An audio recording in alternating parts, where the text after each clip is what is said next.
আসসালামু আলাইকুম। টপ নিউজে স্বাগতম। জানিয়ে দিচ্ছি এই মুহূর্তে আমাদের হাতে থাকা সর্বশেষ সংবাদ আপডেট।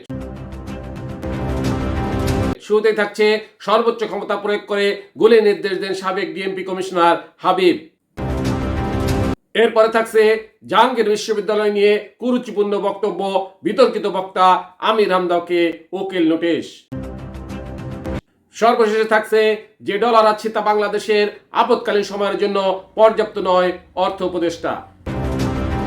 এতক্ষণ শুনলেন আপডেট সংবাদগুলো শিরোনাম, এবারে বিস্তারিত।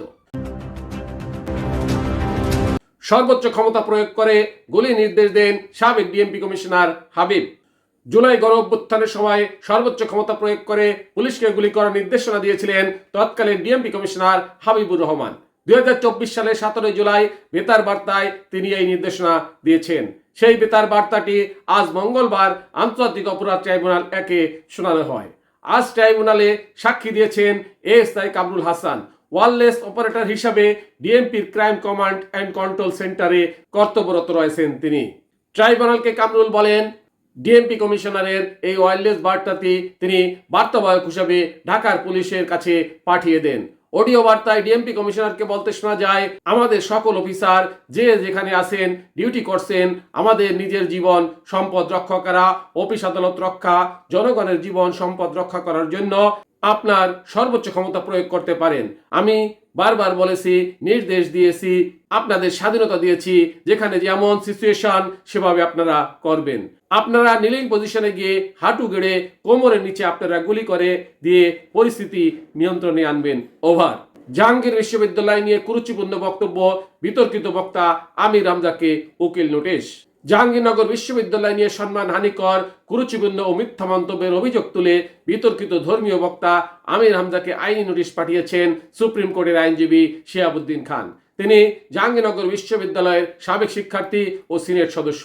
মঙ্গলবার 23 সেপ্টেম্বর পাঠানো ওই উকিল নোটিশে ধর্মীয় বক্তা আমির হামজাকে 48 ঘন্টার মধ্যে জনসমক্ষে প্রকাশ্যে ক্ষমা চাইতে বলা হয়েছে। ডাকযোগে নোটিশটি আমির হামজার কুরিয়ারে গ্রামের বাড়ির ঠিকানায় পাঠানো হয়েছে বলে জানা গেছে।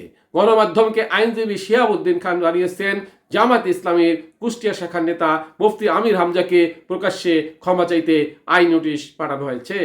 বিভিন্ন পত্রিকা, অনলাইন সংবাদ মাধ্যমের খবর ও ইউটিউব ভিডিওর বারাতে ওই নোটিশে বলা হয়েছে, মুফতি আমির হামজা নিজেকে জাহাঙ্গীরনগর বিশ্ববিদ্যালয়ের জার্নালিজম অ্যান্ড মিডিয়া স্টাডিজ বিভাগের সাবেক শিক্ষার্থী দাবি করেছেন। তিনি বলেছেন, বিশ্ববিদ্যালয়ের আবাসিক হলে শিক্ষার্থীদের মদ দিয়ে গুলি করতে দেখেছেন এবং ছাত্ররা শিক্ষককে লাঠি দিয়ে পেটায়। যে ডলার আছে তা বাংলাদেশের আপৎকালীন সময়ের জন্য পর্যাপ্ত নয়, অর্থ উপদেষ্টা। বর্তমানে আমাদের কাছে যে পরিমাণ ডলার আছে তা বাংলাদেশের আপৎকালীন সময়ের জন্য পর্যাপ্ত নয় বলে জানিয়েছেন অর্থ উপদেষ্টা ডক্টর সালাউদ্দিন আহমেদ। মঙ্গলবার 23 সেপ্টেম্বর দুপুরে সচিবালয় মন্ত্রিপরিষদ বিভাগের সম্মেলন কক্ষে সরকারি ক্রয় সংক্রান্ত উপদেষ্টা পরিষদ কমিটি ও অর্থনৈতিক বিষয়ক সংক্রান্ত উপদেষ্টা পরিষদ কমিটির বৈঠক শেষে সাংবাদিকদের এক প্রশ্নের জবাবে তিনি কথা বলেন।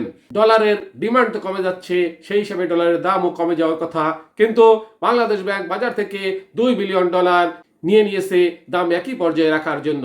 তা আমদানিকারকদের জন্য চাপ হয়ে যাচ্ছে কিনা এমন প্রশ্নের জবাবে অর্থ উপদেষ্টা বলেন, ডলারের দাম কিছুটা যদি স্থিতিশীল না রাখি তাহলে খারাপ প্রভাব পড়বে। যারা রেমিট করে তাদের বিষয়টাও দেখতে হবে, কারণ তারাও আমাদের চালিকা শক্তি। সালাউদ্দিন আহমেদ বলেন, আমরা ডলার কিনেছি সেটা ঠিক, কিন্তু এখন আমাদের কাছে যে ডলার আছে তা বাংলাদেশের আপৎকালীন সময়ের জন্য পর্যাপ্ত নয়। ধরুন দেশে বড় ধরনের কোনো কিছু একটা হলো, তখন দ্রুত যদি কিছু আনতে হয় তখন কি হবে? ফরেন এক্সচেঞ্জ শুধু আমদানির জন্য ব্যবহার করা হয়, সেটা আমাদের ভুল ধারণা, কিন্তু সেফ কিছু না থাকলে বিপদ হবে। টপ নিউজ এখনকার মতো শেষ করছি। আল্লাহ হাফেজ।